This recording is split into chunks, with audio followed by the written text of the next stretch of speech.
শুনুন, সূরা নাহলের 68 এবং 69 নম্বর আয়াতে আল্লাহ তাআলা কি বলেন?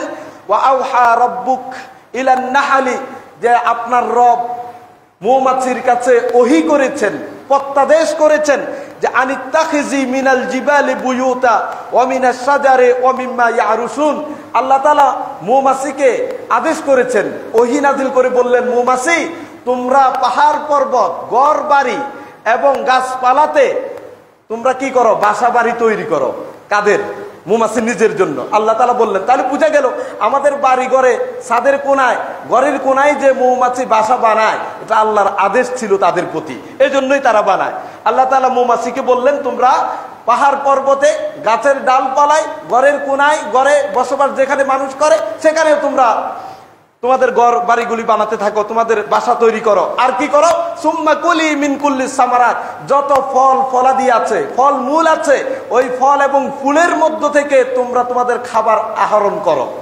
তাদেরকে ঘর তৈরি করতে বললেন, তাদের বাসা বানাতে বললেন, এবং তাদের খাবার কোথায় হবে সেটাও বলে দিলেন, যে যত ফল মূল আছে সেখান থেকে খাবার গ্রহণ করতে বললেন। ফাসলুকি সুবুলা রব্বিকি জুলালা, এবং তোমার রবের সহজ পথ অনুসরণ করে চলো। এই আদেশটা কাকে করলেন আল্লাহ তাআলা? মৌমাছিকে। এরপরে কি কয়? ইয়াখরুজু মিন বুতুনিহা শারাবুন, বিনিময়ে আল্লাহ তাআলা মৌমাছির পেট থেকে এমন এক পানীয় বের করেন, পানীয় মৌমাছির পেট থেকে বের করে দেন, যেটা হলো মুখতালিফুন আলওয়ানু, যেটা বিভিন্ন রং বেরঙের পানি মৌমাছির পেট থেকে বের হয়। ফিহি শিফাউন, যে পানির মধ্যে রয়েছে শিফাউন লিন্নাস, মানুষের জন্য চিকিৎসা। তাহলে আল্লাহ তাআলা বললেন, মৌমাছির পেট থেকে যে পানিগুলি বিভিন্ন রং বেরঙের পানি বের হয়, ওই পানির মধ্যে মানবতার জন্য চিকিৎসা আছে। তাহলে আমি বলছি তোমার ভাইয়ের পেট ডায়রিয়া চিকিৎসার জন্য মধুপান করাও, আর তুমি মধুপান করাচ্ছ, বলছো বারবার বেড়ে যাচ্ছে। তাহলে তুমি শুনে রাখো, আল্লাহ বললেন চিকিৎসা আছে, এটাই সত্য, তোমার ভাইয়ের পেট মিথ্যা কথা বলছে, পেট মিথ্যাবাদী হয়ে গেছে।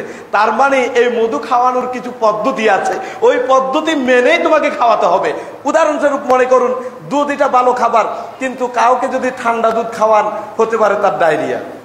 কাউকে যদি দই খাওয়ান, দুধের যে উপকারিতা আর দইয়ের উপকারিতা সম্পূর্ণ আলাদা। তাহলে বুঝে গেল অবস্থা এবং প্রকৃতির আলাদার কারণে এগুলি ক্রিয়া এবং বিক্রিয়ার ক্ষেত্রে বাধাগ্রস্ত হতে পারে।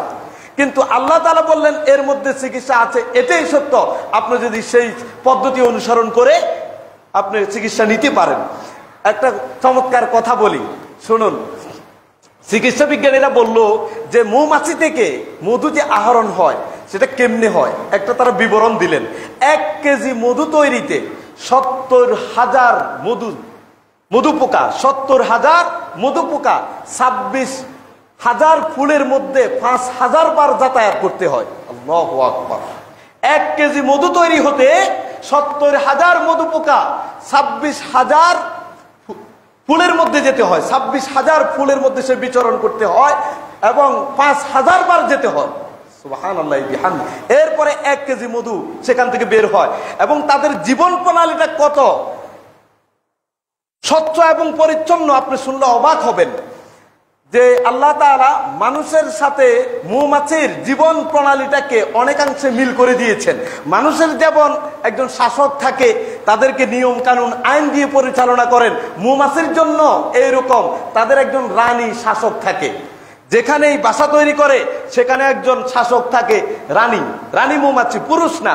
সে তাদের অধীনস্থ যত মৌমাছি আছে, মধু পোকা আছে, তাদেরকে বিভিন্ন দায়িত্বে নিয়োজিত করেন। কাউকে পাহারাদারের দায়িত্ব দেন বাসার বাহিরে, কাউকে বাচ্চাগুলিকে লালন পালনের দায়িত্ব দেন, কাউকে সেখানে মোম সংরক্ষণের দায়িত্ব দেন, কাউকে ফুলের মধ্যে বিচরণ করে আহরণ করে নিয়ে আসার জন্য দায়িত্ব দেন।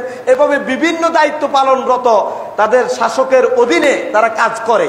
মজার ব্যাপারও হলো, এই যে পাহারাদার যে গোষ্ঠীটা আছে মৌমাছির মধ্য থেকে, যারা বাহিরে ফলের মধ্যে বিচরণ করে এসে বাসার মধ্যে ঢুকে মধু নিংড়ানোর জন্য, এই মৌমাছিগুলি যখন বাহির থেকে ভিতরে প্রবেশ করতে চায়, পাহারাদার মৌমাছিগুলি তাদেরকে অবজার্ভ করে। এগুলি কি, যেই পোকা ফুলের মধ্যে বসেছে, এটা কি আবর্জনা বা ময়লাযুক্ত ছিল, নাকি এটা পবিত্র বা পরিষ্কার পরিচ্ছন্ন ছিল, এটা যারা পাহারাদার আছে তারা এটাকে অবজার্ভ করে। যখন তারা বুঝতে পারে এই মধু পোকাটা যেই ফুলের মধ্যে বসেছে এটা নোংরা ময়লা আবর্জনা ছিল, তখন তাকে আর ঢুকতে দেয় না। রানী শাসকের আদেশে ওই পোকাকে তারা হত্যা করে ফেলে। আল্লাহ তাআলা কেমন করে মধুটাকে মানবতার জন্য চিকিৎসা তুল্য করেছেন, কত স্বচ্ছ পিওর হতে পারে একবার চিন্তা করে দেখুন। সেটা দিয়ে যদি আপনি চিকিৎসা গ্রহণ করেন তাহলে রাসূলুল্লাহ সাল্লাল্লাহু আলাইহি সাল্লামের সুন্নাহর আলোকে আপনি সুস্থ হবেনই, এটাই সত্য।